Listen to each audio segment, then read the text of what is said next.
ವಿದ್ಯಾರ್ಥಿಗಳೇ, ನಮ್ಮ ಕರ್ನಾಟಕ ರಾಜ್ಯ ಬಹಳ ವಿಶಾಲವಾದಂತ ರಾಜ್ಯ.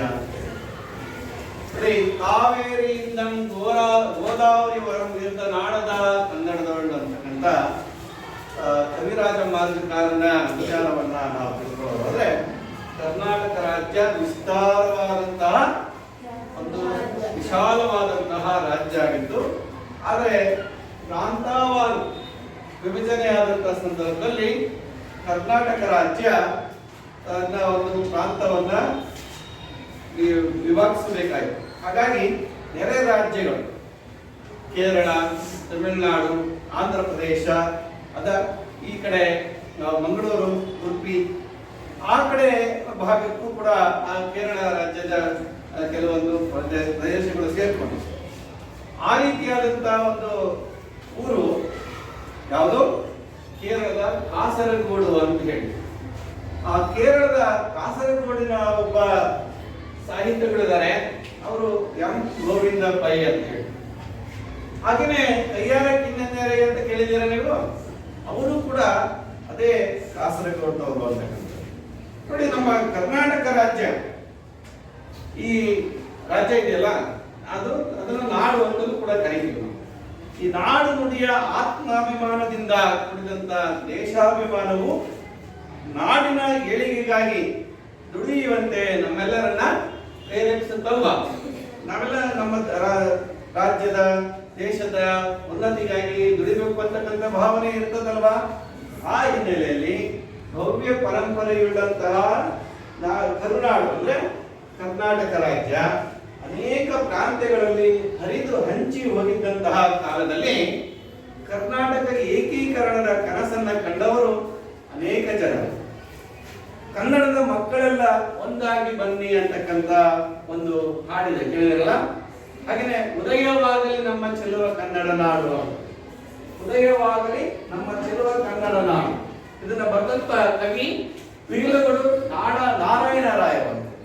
ನೋಡಿ, ಅವ್ರು ಹೇಳ್ತಾರೆ, ಉದಯವಾಗಲಿ ನಮ್ಮ ಚೆಲುವ ಕನ್ನಡ ನಾಡು, ಬದುಕು ಬಲುಹಿನ ನಿಧಿಯು ಸದಭಿಮಾನದ ಗೂಡು, ರಾಜನ್ಯರಿಪು ಪರಶುರಾಮ ನಮ್ಮನ ನಾಡು, ಆ ಜಲಧಿಯನೆ ಜಿಗಿದು ಹನುಮನುದಿಸಿದ ನಾಡು, ಓಜೆಯಿಂ ಮೆರೆದ ಅರಸುಗಳ ಸಾಹಸದ ಸೂಡು, ತೇಜವನು ನಮಗೀವ ವೀರ ವೃಂದದ ಬೀಡು, ಲೆಕ್ಕಿಗ ಮಿತಾಕ್ಷರರು ಬೆಳೆದು ಬೆರೆದಿಹ ನಾಡು, ಜಕ್ಕಣ್ಣನ ಶಿಲ್ಪ ಕಲೆ ಎಚ್ಚರಿಯ ಕರುಗೋಡು, ಚೊಕ್ಕ ಮತಗಳ ಸಾರಿದವರಿಗಿದು ನೆಲವೀಡು, ಒಕ್ಕಸದ ಕಣಜವೈ ವಿದ್ವತ್ತೆಗಳ ಕಾಡು, ಪಾವನೆಯರ ಭೀಮೆಯರ ತಾಯ್ನಾಡು, ಕಾವೇರಿ ಗೋದೆಯರು ಮೈದೊಳೆದ ನಲುನಾಡು, ಆವಗಂ ಪೂರ್ತಿಸುವ ಕಬ್ಬಿಗರ ನಡೆಮಾಡು, ಕಾವ ಗದುಗಿನ ವೀರ ನಾರಾಯಣನ ಬೀಡು ಅಂತ ಹೇಳ್ತಾರೆ. ಯಾರು ಬೀಡುಗಳು? ನಾರಾಯಣ ರಾಯರು. ನೋಡಿ, ಇವರು ಕನ್ನಡದ ಮಕ್ಕಳೆಲ್ಲ ಒಂದಾಗಬೇಕು, ಈ ಕರ್ನಾಟಕ ರಾಜ್ಯ ಉದಯವಾಗಬೇಕು ಅಂತಕ್ಕಂಥ ಕನಸನ್ನ ಕಂಡಂತಹ ಮಹಾಕವಿಗಳಾಗಿದ್ದಾರೆ. ಹಾಗೆ ಬಾರಿಸು ಕನ್ನಡ ಡಿಂಡಿಮವ, ಓ ಕರ್ನಾಟಕ ಹೃದಯ ಶಿವ, ಸತ್ತಂತಿಹರನ್ನು ಬಡಿದೆಚ್ಚರಿಸು, ಹೊಟ್ಟೆಯ ಕಿಚ್ಚಿಗೆ ಕಣ್ಣೀರು ಸುರಿಸು, ಒಟ್ಟಿಗೆ ಬಾಳುವ ಕೆರದಲ್ಲಿ ಹರಸು, ಬಾರಿಸು ಕನ್ನಡ ಡಿಂಡಿಮವ, ಓ ಕರ್ನಾಟಕ ಹೃದಯ ಶಿವ ಅಂತ ಕುವೆಂಪುರವರು ಹೇಳ್ತಾರೆ. ಹೌದಾ? ಹಾಗೆ ಹಚ್ಚೇವು ಕನ್ನಡದ ದೀಪ, DS ಕರ್ಕಿ ಅಂತ ಕೇಳಿದಿರಾ? ಆ DS ಕರ್ಕಿ ಅವರು ಹಚ್ಚೇವು ಕನ್ನಡದ ದೀಪ, ಹಚ್ಚೇವು ಕನ್ನಡದ ದೀಪ, ಕನ್ನಡ ದೀಪ, ಸಿರಿನುಡಿಯ ದೀಪ, ಒಲವೆತ್ತಿ ತೋರುವ ದೀಪ, ಹಚ್ಚೇವು ಕನ್ನಡದ ದೀಪ ಅಂತ ಹೇಳ್ತಾರಲ್ವಾ? ನೋಡಿ, ಎಷ್ಟು ಚೆನ್ನಾಗಿ ಸುಮಧುರವಾಗಿದೆ. ಆದರೆ ಕರ್ನಾಟಕದ ಏಕೀಕರಣದ ಕಹಳೆಯನ್ನು ಓದಿದಂತಹ ಈ ಕವಿಗಳು ಕನ್ನಡದ ನಿಜವಾದ ದಾರಿಕರು ಅಂತಕ್ಕಂಥದ್ದನ್ನ ನಾವು ನೆನಪಿಟ್ಕೋಬೇಕಾಗುತ್ತೆ. ಹಾಗೆ ಈ ರೀತಿಯ ಅನೇಕರು ನಾಡು ನುಡಿಯ ಶ್ರೇಷ್ಠತೆ ಮತ್ತೆ ಪಾವಿತ್ರತೆಯನ್ನ ಸಾರುವ ಮೂಲಕ ನವೋದಯ ಸಾಹಿತ್ಯಕ್ಕೆ ನಾಂದಿ ಹಾಡಿದ್ದಾರೆ ಅಂತಕ್ಕಂಥದ್ದನ್ನ ನಾವು ನೆನಪಿಟ್ಕೋಬೇಕು. ಜೊತೆಗೆ ಕನ್ನಡಿಗರನ್ನ ಒಗ್ಗೂಡಿಸುವಂತಹ ಕಾರ್ಯದಲ್ಲಿ ಇವರೆಲ್ಲ ತೊಡಗಿದ್ದಾರೆ, ಈ ಕವಿಗಳೆಲ್ಲ. ಆಯ್ತಾ? ಹಾಗೆ ಈ ನಿಟ್ಟಿನಲ್ಲಿ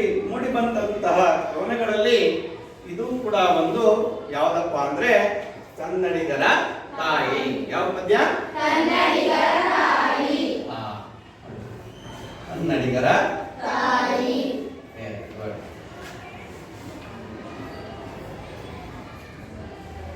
ಈ ಪದ್ಯದ ಲೇಖಕರು ಎಂ ಗೋವಿಂದ ಪಡೆಯವರು. ನೋಡಿ,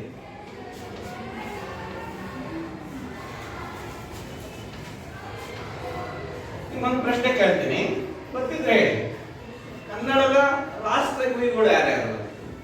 ಎಷ್ಟು ಜನ ಇದ್ದಾರೆ ಕನ್ನಡದ ರಾಷ್ಟ್ರ ಕವಿಗಳು? ಹೇಳ, ಎಷ್ಟು ಜನ? ಒಂದೊಂದು ಹೇಳ್ತೀಯಾ? ಒಂದು ಯಾರು? ಸರಿ, ಕನ್ನಡದ ರಾಷ್ಟ್ರ ಕವಿಗಳು.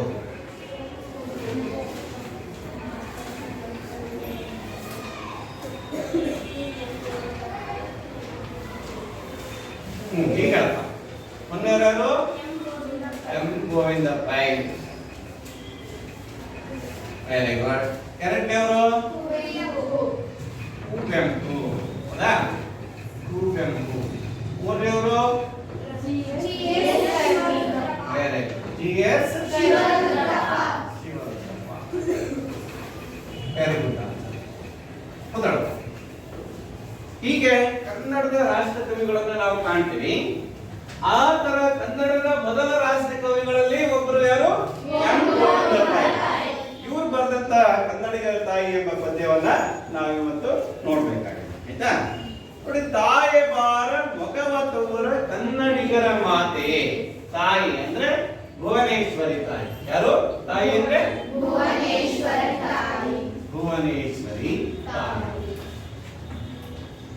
ತಾಯಿ ಅಂದ್ರೆ ಅಂತ ಕರಿತೀವಿ ನಾವು, ಅಮ್ಮ ಮಾತೆ ಅಂತಲೂ ಕೂಡ ಕರಿತೀವಿ ಅಲ್ವಾ? ಆ ಮೊಗ ಅಂದ್ರೆ ಮೊಗ ಮುಖ ತತ್ಸಮ ತತ್ವವಾಗಿ ಮೊಗ ಮುಖ. ನೋಡಿ,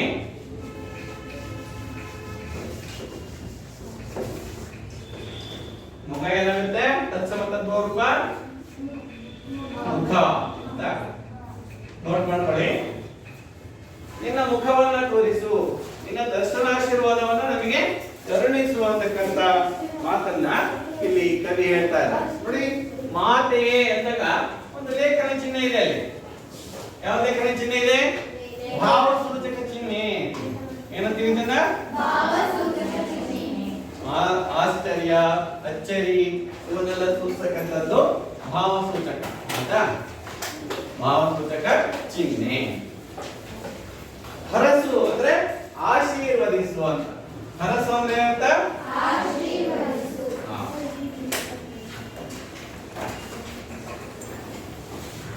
ಆಶೀರ್ವದಿಸು, ಆಶೀರ್ವದಿಸು ಅಂತ ಆ ಒಂದು ಕವಿ ಆ ಕನ್ನಡದ ಮಾತೆಯಲ್ಲಿ ಬಿಂದಾವನ್ನ ಮಾಡ್ತಾ ಇದ್ದಾರೆ. ಆಯ್ತಾ? ನೋಡಿ, ಸುತರಕಾಯಿ. ಸುತರು ಅಂದ್ರೆ ಮಕ್ಕಳು. ಸುತರು ಅಂದ್ರೆ ಅಂತ ಅರ್ಥ? ಮಕ್ಕಳು ಅಂತ. ಸುತರು. ಸುತ ಅಂದ್ರೆ ಮಗ, ಸುತರ ಅಂದ್ರೆ ಮಕ್ಕಳು.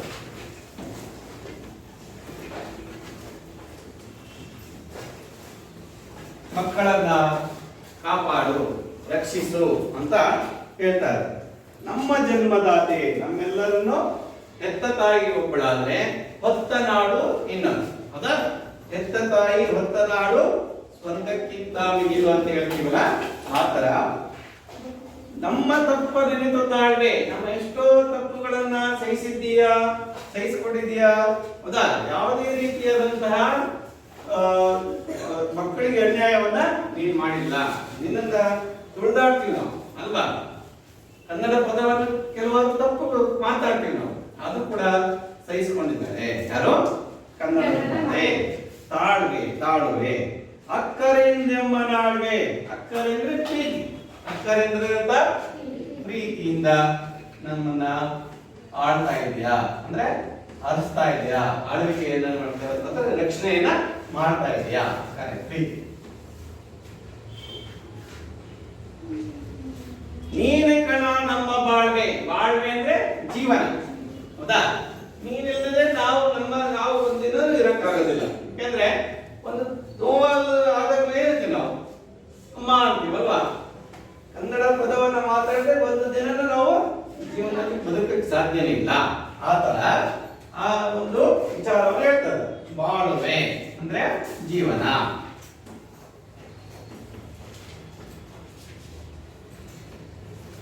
ನಮ್ಮ ಜೀವನವೇ ನರನಾಡಿಯೇ, ಹೌದಾ? ಜೀವನವೇ ಜೀವವೇ ನೀನಾಗಿಬಿಟ್ಟಿದ್ಯಮ್ಮ ಅಂತ ಹೇಳ್ತಾರೆ. ನಿನ್ನ ಮರೆಯಲಮ್ಮೆವು ಅಂದ್ರೆ ನಿನ್ನನ್ನು ಮರೆಯೋದಕ್ಕೆ ನನ್ನ ಜೀವನದಲ್ಲಿ ಸಾಧ್ಯನೇ ಇಲ್ಲ, ನಿನ್ನ ಮರೆಯೋದುಂಟೆ ಅಂತ ಹೇಳ್ತೀವಲ್ಲ, ಆ ತರ ವಿಚಾರವನ್ನ ಇಲ್ಲಿ ಹೇಳ್ತಾರೆ. ತನು ಕನ್ನಡ, ಮನ ಕನ್ನಡ, ನುಡಿ ಕನ್ನಡ ಎಂಬುದು. ತನು ಅಂದ್ರೆ ಏನು? ದೇಹ. ತನು ಅಂದ್ರೆ ಏನಂತ? ದೇಹ. ಮನಸ್ಸು ಅಂದ್ರೆ ಮನ ಅಂದ್ರೆ ಮನಸ್ಸು, ಹೌದಾ? ಮತ್ತೆ ನುಡಿ ಅಂದ್ರೆ ಮಾತು. ಗೊತ್ತಾಗ್ತಿದಲ್ಲ? ಅರ್ಥ ಆಗ್ತಿದ್ಯಾ? ನಮ್ಮ ದೇಹ, ಮನಸ್ಸು ಮತ್ತು ಮಾತು ನೀನೇ ಆಗ್ತಿದ್ಯಾ. ನಮ್ಮ ದೇಹದ ನರನಾಡಿಯೂ ಕೂಡ ನೀನೇ ಆಗಿದೆಯಾ. ರಕ್ತದ ಪರಿಚಲನೆಯಲ್ಲೂ ಕೂಡ ಕನ್ನಡ ತಾಯಿ ನೀನು ಇದೆಯಾ ಅಂತಕ್ಕಂಥ ವಿಚಾರವನ್ನ ಇಲ್ಲಿ ಕವಿ ನಮಗೆ ತಿಳಿಸ್ಕೊಡ್ತಾ ಇದ್ದಾರೆ. ಅರ್ಥ ಆಯ್ತಾ? ಅರ್ಥ ಆಗಿದ್ರೆ ಕೇಳಬೇಕು. ನೋಡಿ, ಎರಡನೇ ಚರಣಕ್ಕೆ ಹೋಗೋಣ. ಹಣ್ಣ ನೀವ, ಕಾಯ ನೀವ, ಪರಿಪರಿಯ ಮರಂಗಳು, ಪತ್ರಮೀವ, ಪುಷ್ಪಮೀವ, ಲತೆಯ ತರಂಗಳು, ತೆನೆಯ ಕೆನೆಯ ಗಾಳಿಯು, ನದಿ ನಗರ ನಗಾಳಿಯು, ಇಲ್ಲಿಲ್ಲ ದುಡಿದುದೇ ಏನು ಸುರಿವ ಹಾಲು ಹರಿವ ದಿವಂ ಭೂಮಿಗಿಳಿದುದೇ, ತಾಯಿ ಬಾರ ಮಗವ ತೋರ ಕನ್ನಡಿಗರ ಮಾತೆ, ಹರಸು ತಾಯಿ ಸುತರ ಕಾಯಿ ನಮ್ಮ ಜನ್ಮದಾತೆ ಅಂತ ಹೇಳ್ತಾರಲ್ವಾ. ನೋಡಿ, ಎರಡನೇ ಚರಣ. ಹಣ್ಣನ್ನ ನೀಡತಕ್ಕಂತಹ, ಕಾಯನ್ನು ನೀಡತಕ್ಕಂತಹ ಹಲವು ರೀತಿಯಾದಂತಹ ಮರಗಳು ನಮ್ಮ ಕನ್ನಡ ನಾಡಿನಲ್ಲಿದ್ದಾವೆ. ಪರಿ ಅಂದ್ರೆ ಅರ್ಥ ವಿಧ ವಿಧವಾದ. ಪರಿ ಅಂದ್ರೆ ವಿಧ ಅಥವಾ ರೀತಿ ಅಂತಲೂ ಕೂಡ ಕರಿತೀವಿ. ಪರಿ ಪರಿ ಅಂತ ಎರಡು ಸರಿ ಬಳಸಿದ್ದಾರೆ ಕವಿ. ಪರಿ ಪರಿ ಅಂದ್ರೆ ಒಂದೇ ಪದವನ್ನು ಎರಡು ಸರಿ ಉಚ್ಚಾರಣೆ ಮಾಡಿ ಅಂತ ಕರಿತೀವಿ ನಾವು. ವಿರುಕ್ತಿ ಅಂತ ಕರಿತೀವಿ ಅಲ್ವಾ? ವಿರುಕ್ತಿ ಅಂತ ಏನಾಗುತ್ತದೋ ವಿರುಕ್ತಿ. ಪರಿ ಪರಿ ವಿರುಕ್ತಿ. ಒಂದೇ ಪದವನ್ನು ಎರಡು ಬಾರಿ ಉಚ್ಚಾರಣೆ ಮಾಡಿದ್ರೆ ಅದನ್ನು ವಿರುಕ್ತಿ ಅಂತ ಕರಿತೀವಿ. ದ್ವಿ ಅಂದ್ರೇನು? ಎರಡು. ಉಕ್ತಿ ಅಂದ್ರೆ ಉಕ್ತಿ. ಉಕ್ತಿ ಹೇಳುವುದು. ಒಂದೇ ಪದವನ್ನ ಎರಡು ಬಾರಿ ಹೇಳುವುದನ್ನು ಎಂದು ಕರೆದ್ವಿ ವಿರುಕ್ತಿ ಅಂತ ಕರೆದ್ವಿ. ಆಯ್ತಾ? ಪತ್ರಮೀವ, ಪುಷ್ಪಮೀವ. ಪತ್ರೆ ಮತ್ತು ಪುಷ್ಪ. ಪುಷ್ಪ ಅಂದ್ರೇನು? ಹೂವು. ಬರ್ಕೋಬೇಕು. ಪುಷ್ಪ ಅಂದ್ರೇನು? ಹೂವು. ಹೂವನ್ನ ಮತ್ತೆ ಪತ್ರೆಯನ್ನು ನೀಡತಕ್ಕಂತ ಹಲವಾರು ವಿಧದ ಲತೆ. ಲತೆ ಅಂದ್ರೆ ಬಳ್ಳಿ. ಬಳ್ಳಿಗಳು ನಮ್ಮ ಈ ಕನ್ನಡ ನಾಡಿನಲ್ಲಿ ಇದ್ದಾವೆ. ಲತೆ ಅಂದ್ರೇನು? ಬಳ್ಳಿ. ಈ ರೀತಿಯ ಸಮೃದ್ಧವಾದಂತ ನಾಡು ನಮ್ಮ ಕನ್ನಡ ನಾಡಾಗಿದೆ ಅಂತ ಕವಿ ಇಲ್ಲಿ ನಮಗೆ ಹೇಳ್ತಾ ಇದ್ದಾರೆ. ನೋಡಿ, ತೆನೆಯ ತೆನೆಯ ಗಾಳಿಯು. ತೆನೆ ಅಂದ್ರೆ ಒಂದು ಸಮೃದ್ಧಿಯ ಸಂಕೇತ, ಹೌದಾ? ಒಟ್ಟಾಗಿರ್ತಕ್ಕಂಥ ಸಂಕೇತ. ತೆನೆ ಅಂದ್ರೆ ಆ ತರ ಸಮೃದ್ಧಿ ಅಂದ್ರೆ ಮಳೆ ಬೆಳೆ ಚೆನ್ನಾಗಿದೆ, ಹೌದಾ? ಕೆನೆ ಅಂದ್ರೆ ಗಟ್ಟಿಯಾದಂತಹ ಪದಾರ್ಥ. ಅಂದ್ರೆ ಈಗ ನೀವು ಹಾಲು ಕಾಯಿಸಿದಾಗ ಏನ್ ಬರುತ್ತೆ? ಕೆನೆ ಬರುತ್ತೆ. ಕೆನೆಯನ್ನ ತೆಗೆದು ಇದು ಮಾಡಿದ್ರೆ ಏನಾಗುತ್ತೆ? ಚಪ್ಪಾಕಿದ್ರೆ ಮೊಸರು. ಮೊಸರನ್ನ ಕಡಿದ್ರೆ ಮಜ್ಜಿಗೆ. ಬೆಣ್ಣೆ. ಮಜ್ಜಿಗೆ ಬೆಣ್ಣೆ ಬರುತ್ತೆ.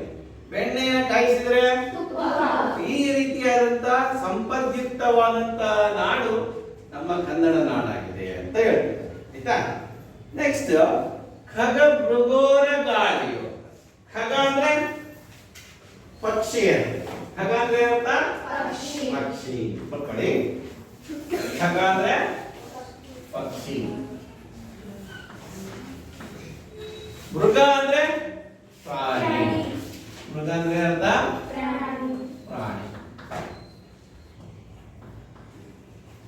ಉರ ಅಂದ್ರೆ ನೋಡಿ ಬಿಡಿಸ್ಬೇಕಂತ. ಮೃಗೋರ. ಉರ ಅಂದ್ರೆ ಹಾವು. ಹಾವುಗಳು ನೋಡಿದೀರಾ? ನಮ್ಮ ಕನ್ನಡ ನಾಡಿನಲ್ಲಿ ಪಕ್ಷಿಗಳಿದಾವೆ, ಪ್ರಾಣಿಗಳಿದಾವೆ, ಹಾವುಗಳ ಸಮೂಹವು ಕೂಡ ಇದೆ, ಹೌದಾ? ಬೇರೆ ಬೇರೆ ಆ ತರ ನಮ್ಮ ಕನ್ನಡ ನಾಡಿನಲ್ಲಿ ಈ ಧಾಮಗಳಿದಾವೆ. ನಾಗರ ಹೊಳೆ ಅಭಯಾರಣ್ಯ ಅಂತ ಕರಿತೀವಿ, ಹೌದಾ? ಈ ತರ ನಮ್ಮ ಚಿತ್ರದುರ್ಗದಲ್ಲಿ ತಗೊಳ್ಳಿ, ಹೌದಾ? ಜೋಗಿಮಟ್ಟಿ ಅಂತ ಹೇಳ್ತೀವಲ್ಲ, ಅದಕ್ಕೆ ಮತ್ತೊಂದು ಹೆಸರೇನು? ಜೋಗಿಮಟ್ಟಿ ಬರ್ತದೆ, ಆಡುಮಲ್ಲೇಶ್ವರ ಅಂತ ಕರಿತೀವಿ, ಹೌದಾ? ಅಲ್ಲಿ ಸಾಕಷ್ಟು ಪ್ರಾಣಿಗಳೆಲ್ಲ ಇರೋದನ್ನ ನೋಡ್ತೀವಿ ನಾವು, ಹೌದಾ? ಪ್ರಾಣಿ ಪಕ್ಷಿ ಗಿಡ ಮರ ಎಲ್ಲ ಏನಾಗುತ್ತೆ, ನಮಗೆ ಒಂಥರ ಹೊಸ ಪರಿಸರಕ್ಕೆ ಹೋಗಿದೀವೇನೋ ಅಂತ ಅನ್ಸುತ್ತೆ ಅಲ್ವಾ? ಒಳ್ಳೆಯ ವಾತಾವರಣ ಸಿಗುತ್ತೆ ಅಲ್ಲಿ ನಮ್ಗೆ, ಅಲ್ವಾ? ನಿಮಗೆ ಆಟಕೆಗಳು ಕೂಡ ಇದಾವೆ, ಹೌದಾ? ಹೋಗಿದ್ದೀರೆಲ್ಲರೂ? ಆ ತರ ಪ್ರಾಣಿ ಪಕ್ಷಿ ಹಾವುಗಳ ಸಮೂಹವು ಕೂಡ ನಮ್ಮ ಕನ್ನಡ ನಾಡಿನಲ್ಲಿ ಇದೆ ಅಂತಕ್ಕಂಥ ವಿಚಾರವನ್ನ ಇಲ್ಲಿ ಕವಿ ತಿಳಿಸ್ಕೊಡ್ತಾ ಇದ್ದಾರೆ. ನೋಡಿ, ನದಿ ಬೆಳಿಗ್ಗೆ ಹೇಳಿದ್ರಿ ನೋಡಿ, ಏನಂತ ಹೇಳಿದ್ರಿ? ಈಗ ನಾಡಗೀತೆ ಹೇಳ್ಬರ್ತೇವೆ ಪ್ರತಿ ದಿವಸ ಬೆಳಗ್ಗೆ ನೀವು, ಅಲ್ವಾ? ನೋಡಿ, ಅಲ್ಲಿ ನಾಡಗೀತೆಯಲ್ಲಿ ಬರುತ್ತೆ ನೋಡಿ, ಕೃಷ್ಣ ಶರಾವತಿ ತುಂಗ ಕಾವೇರಿಯ ವರರಂಗ ಅಂತ ಹೇಳ್ತೀರ ಅಲ್ಲವ? ಕೃಷ್ಣ ನದಿ, ಶರಾವತಿ, ಘಟಪ್ರಭಾ, ಮಲಪ್ರಭಾ, ತುಂಗಭದ್ರ ಜಲಾಶಯ ಕೇಳಿದಿರ? ಈ ಇಷ್ಟೆಲ್ಲ ಕಾವೇರಿ ನದಿ ಅನ್ನೋದು ನಮ್ಮ ಕನ್ನಡ ನಾಡಿನ ಜೀವ ನದಿ ಅಲ್ವಾ?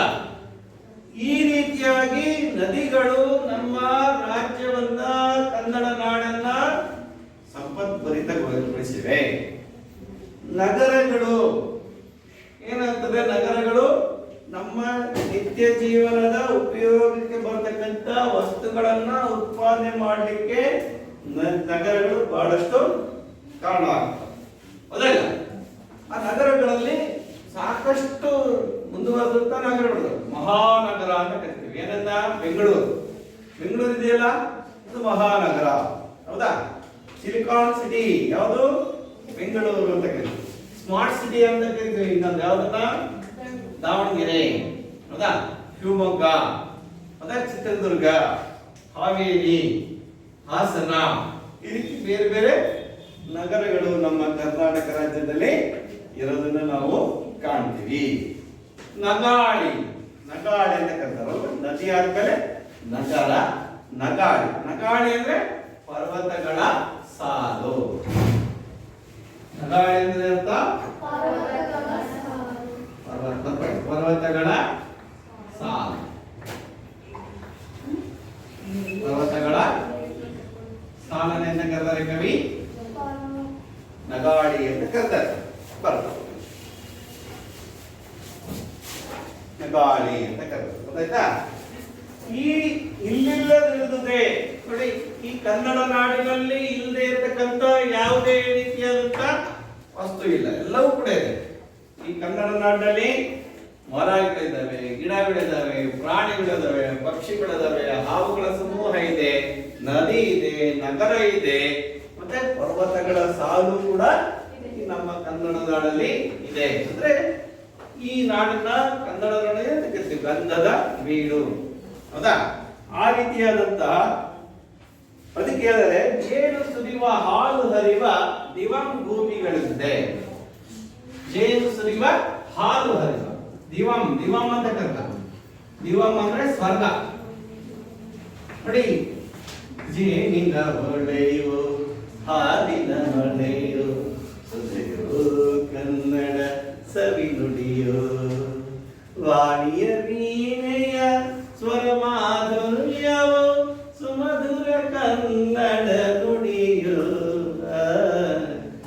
ಹಾಲಿನ ಹೊಳೆಯೋ ಜೇನಿನ ಮಳೆಯೋ ಸುಧೆಯೋ ಕನ್ನಡ ಸವಿ ನುಡಿಯೋ. ಹೇಳಿದ್ರಾ?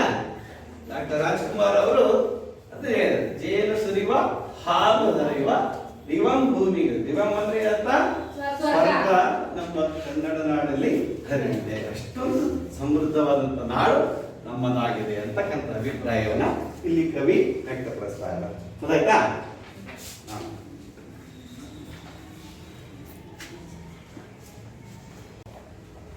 ನೋಡಿ, ಮುಂದಕ್ಕೆ ಹೋಗೋಣ. ಜೈನರಾದ ಪೂಜ್ಯಪಾದ ಕೊಂಡ ಕುಂದವರಿಯರ ಮಧ್ವಯತಿಯೇ ಬಸವಪತಿಯೇ ಮುಖ್ಯ ಮತಾಚಾರ್ಯರ ಶರ್ವ ಪಂಪರನ್ನರ ಲಕ್ಷ್ಮೀಪತಿ ಜನ್ನರ ಷಡಕ್ಷರಿ ಮುದ್ದಣ್ಣರ ಪುರಂದರ ವರೇಣ್ಯರ ತಾಯಿ ನಿನ್ನ ಬಸಿರೆ ಹೊನ್ನ ಗಣಿ ವಿದ್ಯಾರಣ್ಯ ಅಂತ ಹೇಳ್ತಾರೆ ಅಲ್ವಾ. ನೋಡಿದ್ರ ಈ ಪದ್ಯ ನಿಮಗೆ ಕಂಠಪಾಠಕ್ಕಿದೆ, ಅದನ್ನ ಚೆನ್ನಾಗಿ ನೀವು ಕಂಠಪಾಠ ಮಾಡಬೇಕು, ಗೊತ್ತಾಯ್ತಾ? ನೋಡಿ ಈಗ ಒಂದೊಂದಾಗಿ ನಾವು ವಿಚಾರವನ್ನ ತಿಳ್ಕೊಂತ ಹೋಗೋಣ. ನೋಡಿ ಮೊದಲನೇದಾಗಿ ಏನಂತ ಹೇಳ್ತಾರೆ ಇಲ್ಲಿ ಕವಿ, ಜೈನರಾದ ಪೂಜ್ಯಪಾದ ಕೊಂಡಕುಂದವರಿಯರು ಅಂತ ಹೇಳ್ತಾರೆ. ಯಾರನ್ನ? ಜೈನರಾದಂತಹ ಕೊಂಡಕುಂದವರಿಯರ ಬಗ್ಗೆ ನಿಮಗೆ ಮಾಹಿತಿ ನೋಡಿ. ನೋಡಿ ಟಿಪ್ಪಣಿ ತೆಗಿರಿ. ಜೈನ ಧರ್ಮದಲ್ಲಿ ದಿಗಂಬರ ಶ್ವೇತಾಂಬರ ಎಂಬ ಸಂಪ್ರದಾಯ ಭೇದಗಳು ಹುಟ್ಟುವ ಮೊದಲು ಜೈನ ಧರ್ಮವೇನಾಗಿತ್ತಂತೆ ಅರ್ಹಂತ, ಅನೇಕಾಂತ ಅಂತಕ್ಕಂಥ ಎಂಬುವೇ ಮೊದಲಾದ ಹೆಸರುಗಳಿಂದ ಪ್ರಸಿದ್ಧವಾಗಿದೆ. ಆಮೇಲೆ ತಂತೆ ವಿಕ್ರಮ ಶಕದ 136ನೇ ವರ್ಷದಲ್ಲಿ ಅಂದ್ರೆ 80-81ರಲ್ಲಿ ಅದು ಏನಾಯ್ತಂತೆ ದಿಗಂಬರ ಶ್ವೇತಾಂಬರ ಸಂಪ್ರದಾಯಗಳೆಂದು ಕಮಲಾಗುತ್ತಲೇ ಏನಾಯ್ತಂತೆ ದಿಗಂಬರ ಸಂಪ್ರದಾಯಕ್ಕೆ ಮೂಲ ಸಂಘವೆಂದು ಹೆಸರಾಗಿದೆ. ಪದ್ಮನಂದಿ ಎಂಬ ಮೊದಲನೇ ಹೆಸರುಳ್ಳಂತಹ ಕೊಂಡಕುಂದಾಚಾರ್ಯನು ಈ ಮೂಲ ಸಂಘದ ಮುಂದಾಳೆಂದು ಒಂದು ಗಣದ ಒಡೆಯನೆಂದು ಕಂಡುಬರುತ್ತದೆ. ಯಾರು ಕೊಂಡಕುಂದವರಿಯರು? ಜೈನ ಧರ್ಮದ ಒಬ್ಬ ಪ್ರಮುಖ ವ್ಯಕ್ತಿ ಅನ್ನೋದನ್ನ ನಾವು ನೆನಪಿಟ್ಕೋಬೇಕಾಗುತ್ತೆ, ಗೊತ್ತಾಯ್ತಾ? ಆ ಕೊಂಡಕುಂದವರಿಯರು ನೋಡಿದ್ರೆ ನೀವು, ಕೊಂಡಕುಂದವರಿಯರು ಇವರೇ ಕೊಂಡಕುಂದವರಿಯರು ನೋಡಿ, ಕಾಣ್ತಿದ್ಯಾ? ಇವರೇ ಕೊಂಡಕುಂದವರಿಯರು, ಗೊತ್ತಾಯ್ತಾ?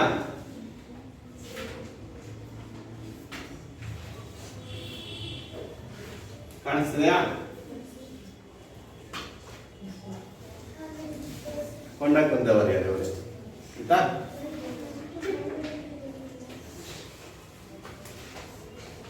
ಈಗ ನಾವು ಜೈನರಾದ ಪೂಜ್ಯಪಾದ ಕೊಂಡಕುಂದವರಿಯರು ಜೈನ ಧರ್ಮದಲ್ಲಿ ಈ ತರ ಇರ್ತಾರೆ ಆಯ್ತಾ?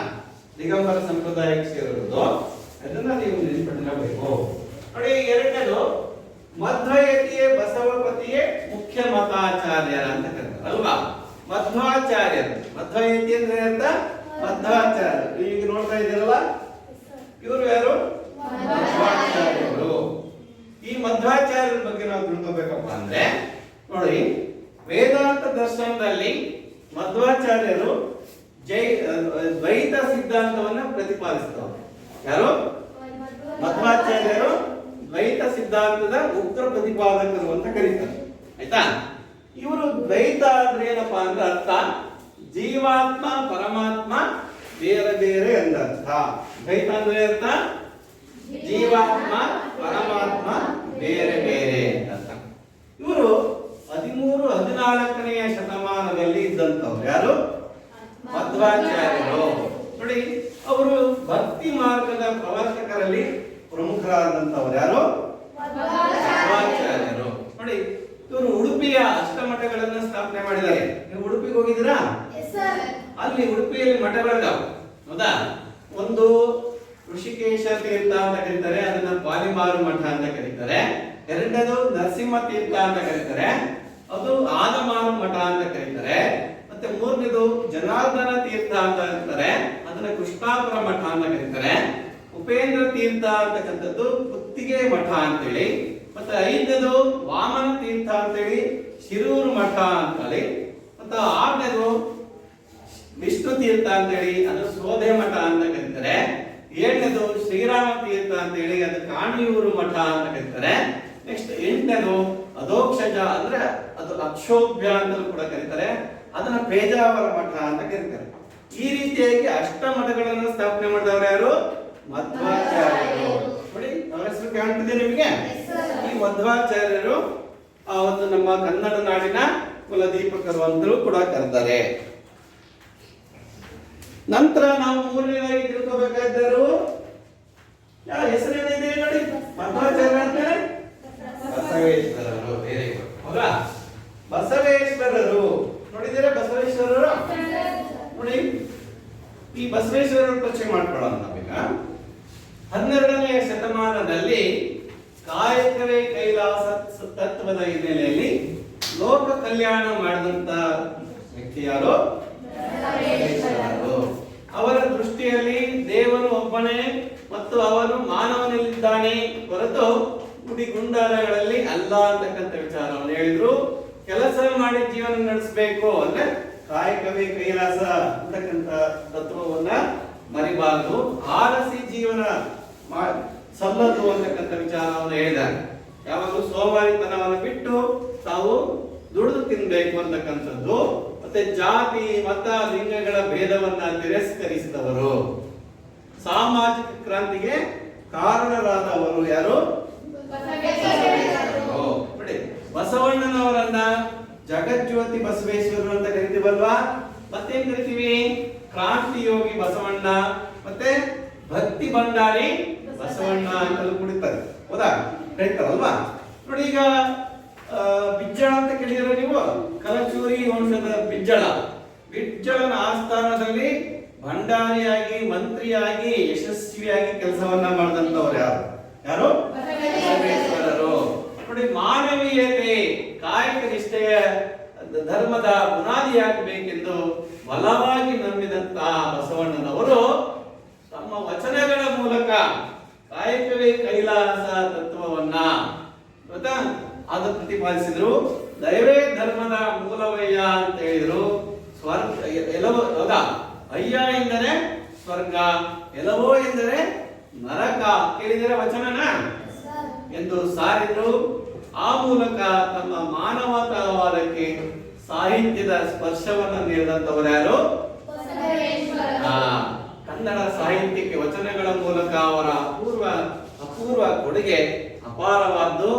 ಇವರ ಸುಮಾರು 1500 ವಚನಗಳನ್ನ ಈಗಾಗಲೇ ಸಂಗ್ರಹ ಮಾಡಲಾಗಿದೆ. ಎಷ್ಟು ವಚನಗಳು? 1500 ವಚನಗಳು ಲಭ್ಯವಿದಾವೆ ಅಂತಕ್ಕಂಥ ವಿಚಾರವನ್ನ ನಮಗೆ ಇಲ್ಲಿ ಮಾಹಿತಿ ಗೊತ್ತಾಗುತ್ತೆ. ಬೇರೆ ಬಸವೇಶ್ವರರು. ಹಾಗಾದ್ರೆ ನಾವು ಮುಂದೆ ಹೋಗೋಣ. ಪದ್ಯ ನೋಡಿ ಏನಿದೆ? ಶರ್ವ ಪಂಪ ರಂಗಲ ಅಂತ ಇದೆ ಅಲ್ವಾ? ಶರ್ವ ಅಂದ್ರೆ ಅಮೋಘ ವರ್ಷ ನೃಪತುಂಗ. ಶರ್ವ ಅಂದ್ರೆ ಏನಂತ? ಅಮೋಘ ವರ್ಷ ನೃಪತುಂಗ. ನೋಡಿ, ಇವನು ರಾಷ್ಟ್ರಕೂಟರ ದೊರೆ. ನೋಡಿ, ರಾಷ್ಟ್ರಕೂಟರ ದೊರೆ ಹೆಸರು ಕೇಳಿದಿರಾ? ಈಗ ಮೊದಲಿಗೆ ನಾವು ಹೇಳಿದ್ವಿ, ಹೌದಾ? ಕವಿರಾಜ ಮಾರ್ಗ ಅಂತ ಹೇಳಿ ಅದೊಂದು ಲಾಕ್ಷಣಿಕ ಗ್ರಂಥ ಅಂತ ಹೇಳಿ. ಆ ಲಾಕ್ಷಣಿಕ ಗ್ರಂಥವನ್ನು ಬರೆದಂತ ಒಂದು ಕಾಲ ಯಾವಪ್ಪ ಅಂದ್ರೆ ರಾಷ್ಟ್ರಕೂಟರ ಕಾಲ. ಈತನ ಆಶ್ರಯದಲ್ಲಿ ಒಬ್ಬ ಶ್ರೀ ವಿಜಯ ಅಂತಕ್ಕಂಥ ಕವಿ ಇದ್ದ. ಅವನು ಆ ಕವಿರಾಜ ಮಾರ್ಗವನ್ನು ರಚನೆ ಮಾಡಿದ್ದಾನೆ ಅಂತ ಹೇಳ್ತಾರೆ. ಕಾವೇರಿಯಿಂದ ಗೋದಾವರಿವರಂ ಎಂದ ನಾಡದ ಕನ್ನಡಗಳು ಭಾವಿಸಿದ ಜನಪದಂ ವಿಷಯ ವಿಷದ ವಿಶೇಷ ಮತ್ತೆ. ಅಂದ್ರೆ ಕಾವೇರಿ ನದಿ ಎಲ್ಲಿಂದ ತನಕ ಬಿತ್ತಂತೆ? ಹೌದಾ? ಎಲ್ಲಿಂದ? ಕಾವೇರಿಯಿಂದ ಹಿಡಿದು ಗೋದಾವರಿ ಉತ್ತರ ಭಾರತದವರೆಗೂ ಕನ್ನಡ ನಾಡಿತ್ತು ಅಂತಕ್ಕಂಥ ವಿಚಾರವನ್ನ ನಮಗೆ ಈ ಒಂದು ಕವಿರಾಜ ಮಾರ್ಗ ಲಾಕ್ಷಣಿಕ ಗ್ರಂಥ ತಿಳಿಸ್ಕೊಡುತ್ತೆ. ಯಾರಿವರು? ಅಮೋಘ ವರ್ಷ ನೃಪತುಂಗ, ಕವಿರಾಜ ಮಾರ್ಗಕಾರ. ಈ ರೀತಿಯಾಗಿ ಮತ್ತೆ ನೆಕ್ಸ್ಟ್ ಏನಿದೆ? ಶರ್ವಾದ್ಮೇಲೆ ಪಂಪ ಅಂತ ಇದೆ ಅಲ್ವಾ? ಪಂಪ ಕವಿಯ ಬಗ್ಗೆ ಪರಿಚಯ ಮಾಡ್ಕೊಳ್ಳೋಣ. ನೋಡಿ, ಈತನೇ ಪಂಪ ಕವಿ. ಆದಿಕವಿ ಅಂತ ಕರಿತೀವಿ ನಾವು. ಆದಿಕವಿ ಅಂತ ಕರಿತೀವಿ, ಗೊತ್ತಾಯ್ತಾ? ಕಾಣಿಸ್ತಿದ್ಯಾ? ನೋಡಿ, ಈತ ರತ್ನತ್ರಯರಲ್ಲಿ ಒಬ್ಬ. ರತ್ನತ್ರಯರು ಎಷ್ಟು ಜನ? ಮೂರು ಜನ ಇದ್ದಾರೆ. ಒಂದು ಪಂಪ, ಎರಡನೇದು ರನ್ನ, ಮೂರನೇದು ಜಂಗ. ಇವು ಮೊದಲೇ ಯಾರು? ಪಂಪ ಕವಿ ಅಂತ. ಹೌದಾ? ಈತ ವಿಕ್ರಮಾರ್ಜುನ ವಿಜಯ ಅಂತ ಒಂದು ಕೃತಿ ಬರ್ತಾನೆ, ಲೌಕಿಕ ಕೃತಿ. ವಿಕ್ರಮಾರ್ಜುನ ವಿಜಯಕ್ಕೆ ಮತ್ತೊಂದು ಹೆಸರಿದೆ, ಏನ್ ಗೊತ್ತಾ? ಪಂಪ ಭಾರತ. ಮತ್ತೆ ಅವನು ಜೈನ ಧಾರ್ಮಿಕ ಕೃತಿಯನ್ನು ರಚನೆ ಮಾಡಿದ್ದಾನೆ. ಆ ಕೃತಿ ಹೆಸರೇನಪ್ಪ ಅಂದ್ರೆ ಆದಿಪುರಾಣ ಅಂತ. ನಿಮಗೆ ಭರತ ಬಾಹುಬಲಿ ಗೊತ್ತಲ್ಲ? ಭರತ ಬಾಹುಬಲಿ ಹೇಳಿದಿಲ್ಲ? ಶ್ರವಣ ಬೆಳಗೊಳದಲ್ಲಿ ಬಾಹುಬಲಿ ಇಲ್ಲ. ಅವರಿಬ್ಬರ ತಂದೆಯ ಹೆಸರೇನಪ್ಪ ಅಂದ್ರೆ ಆದಿನಾಥ. ಆ ಆದಿನಾಥನ ವಿಚಾರವನ್ನ ಆದಿಪುರಾಣದಲ್ಲಿ ನಾವು ಕಾಣ್ತೀವಿ. ಇವರು ಚಂಪು ಶೈಲಿಯಲ್ಲಿ ಗದ್ಯ ಪದ್ಯ ಸೇರಿದ ಕೃತಿಗಳನ್ನ ರಚನೆ ಮಾಡಿದ್ದಾರೆ. ಯಾರು? ಪಂಪ. ಪಂಪ ಕವಿ ಆಯ್ತಾ ಈತನೇ ಪಂಪ ಆಯ್ತಾ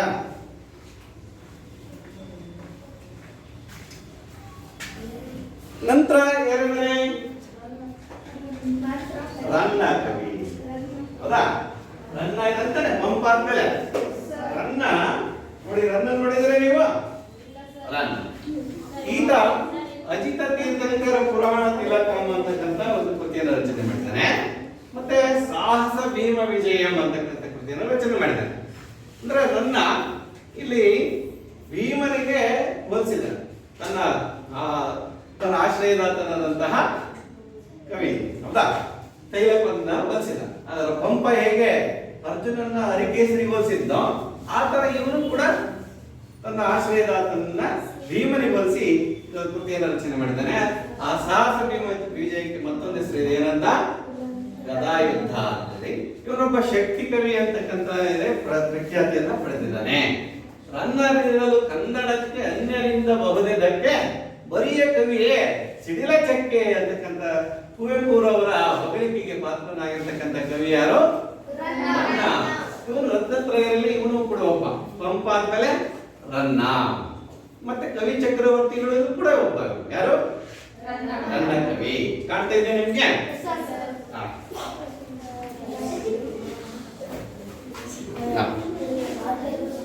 ಮಾತಾಡಬಾರ್ದು ನಂತರ ಮುಂದೆ ಹೇಳಿದ್ರೆ ಕವಿ ಲಕ್ಷ್ಮೀಶ ಹೌದಾ ಲಕ್ಷ್ಮೀಪತಿ ಅಂದ್ರೆ ಲಕ್ಷ್ಮೀಶ ಈತ ಜೈಮಿನಿ ಭಾರತ ಎಂಬ ಕೃತಿಯನ್ನು ಮಾಡಿದ ಬರ್ತಾನೆ ಯಾರು ಲಕ್ಷ್ಮೀಶ ಈ ಜೈಮಿನಿ ಭಾರತ ಕೃತಿ ಇದೆಯಲ್ಲ ಜಯಮೇ ಜಯ ರಾಜನಿಗೆ ಜೈಮಿನಿ ಮುನಿಗಳು ರಾಮಾಯಣದ ಕಥೆಯನ್ನ ಮಹಾಭಾರತದಲ್ಲಿ ಹೇಳ್ತಾರೆ ಗೊತ್ತಾಯ್ತಾ ಮಹಾಭಾರತದ ಪ್ರಸಂಗದಲ್ಲಿ ರಾಮಾಯಣದ ಕಥೆಯನ್ನು ಹೇಳ್ತಾರೆ ಅದೇ ಈ ಜೈಮಿನಿ ಭಾರತ ಗೊತ್ತಾಯ್ತಾ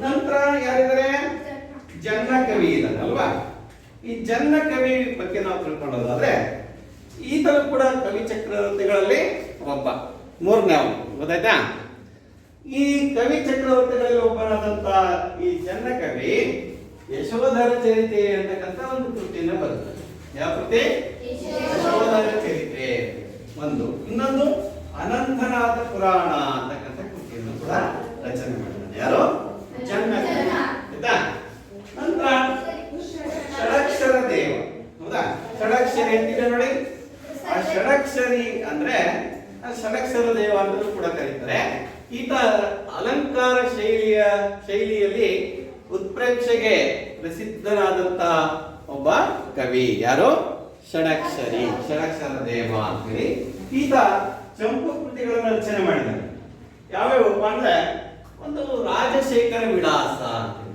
ರಾಜಶೇಖರ ವಿಳಾಸ ಎರಡನೇದು ಶಬರಶಂಕರ ವಿಳಾಸ ಅಂತೇಳಿ ಮೂರನೇದು ವೃಷಭೇಂದ್ರ ವಿಜಯ ಅಂತಕ್ಕಂಥ ಕೃತಿಗಳನ್ನ ರಚನೆ ಮಾಡಿದ್ದಾರೆ ಯಾರು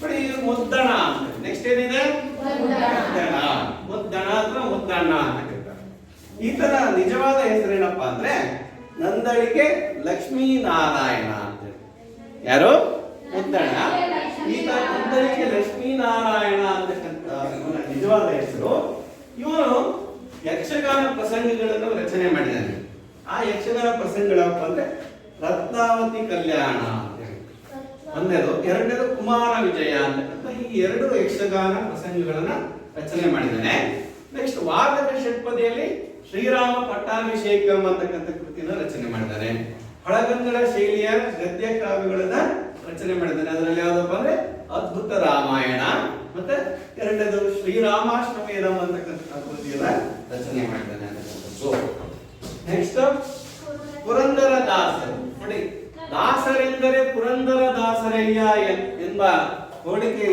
ಹೊಗಳಿಕೆಗೆ ಪಾತ್ರನಾಗಿರ್ತಕ್ಕಂಥವನು ಅವ್ರ ಗುರುಗಳಾದಂತ ವ್ಯಾಸರಾಯರೇ ಆ ಒಂದು ಹೊಗಳಿಕೆಯನ್ನ ಮಾಡಿದ್ದಾರೆ ಯಾರಿಗೆ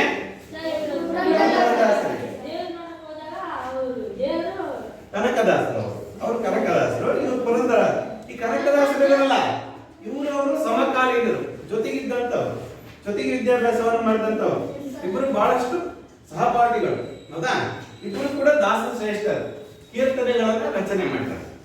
ಆಯ್ತಾ? ಆಮೇಲೆ ಕನಕದಾಸರ ಸಮಕಾಲೀನರಾಗಿದ್ರಲ್ಲ ಇವ್ರನ್ನ ಕರ್ನಾಟಕ ಸಂಗೀತ ಪಿತಾಮಹ ಅಂತಲೂ ಕೂಡ ಕರೀತಾರೆ. ಯಾರನ್ನ? ಕರ್ನಾಟಕ ಸಂಗೀತದ ವಿವಿಧ ಆಯಾಮಗಳನ್ನ ರಚನೆ ಮಾಡಿ ಜನರಿಗೆ ಕೊಟ್ಟಿದ್ದಾರೆ. ನಮ್ಮಮ್ಮ ಶಾರದೆ ಉಮಾ ಮಹೇಶ್ವರಿ ನಿಮ್ಮೊಳಗಿರಹರಾರಮ್ಮ ಅಂತ ಕೇಳಿದ್ರ? ಈ ತರ ಎಲ್ಲ ಸಂಗೀತವನ್ನ ರಚನೆ ಮಾಡ್ತಾರೆ. ಕೀರ್ತನೆಗಳನ್ನ, ಸುಳಾದಿಗಳನ್ನ, ಉಪಾಭೋಗಗಳನ್ನ ರಚನೆ ಮಾಡಿದಂತ ಒಬ್ಬ ದಾಸಶ್ರೇಷ್ಠ. ಹಾಗೆ ನೆಕ್ಸ್ಟ್ ಲಾಸ್ಟ್ ಏನಿದೆ? ವಿದ್ಯಾರಣ್ಯರ.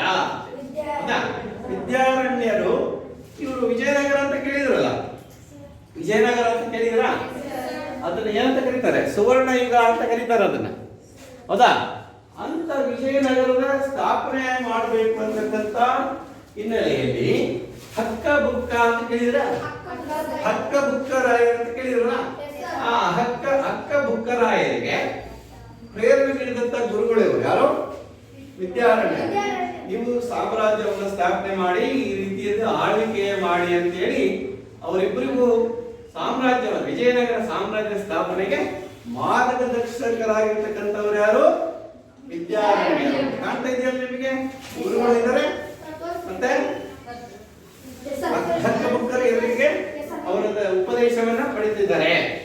ಇದಿಷ್ಟು ವಿಚಾರ ಈ ಜೈನರಾದ ಪೂಜ್ಯಪಾದ ಕೊಂಡಕುಂದವರಿಯರ ಪದ್ಯದಲ್ಲಿದೆ. ಈ ರೀತಿಯಾಗಿ ನಮ್ಮ ಕನ್ನಡ ನಾಡು ಪ್ರಾಕೃತಿಕವಾಗಿ, ಸಾಹಿತ್ಯಿಕವಾಗಿ ಎಲ್ಲಾ ರೀತಿಯಿಂದಲೂ ಸಮೃದ್ಧವಾಗಿದೆ ಅಂತಕ್ಕಂಥ ವಿಚಾರವನ್ನ ಕವಿ ನಮಗೆ ತಿಳಿಸ್ಕೊಡ್ತಾ ಇದ್ದಾರೆ. ನೋಡಿ, ಈಗಾಗಲೇ ನಿಮಗೆ ಈ ಪಾಠ ಅರ್ಥ ಆಗಿದೆ ಅಂತ ಭಾವಿಸ್ತೇನೆ. ಹಾಗಾದ್ರೆ ನೀವು ಒಂದೆರಡು ಪ್ರಶ್ನೆ ಬರ್ಕೊಂಡ್ಬರ್ಬೇಕು ಗೃಹ ಪಾಠಕ್ಕೆ. ಬರ್ಕೊಳ್ಳಿ. ನಮ್ಮನ್ನು ಆಳುವವರು ಯಾರು?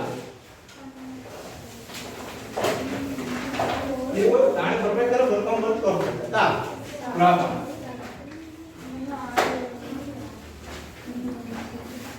ಒಂದದು, ನಮ್ಮನ್ನು ಆಳುವವರು ಯಾರು?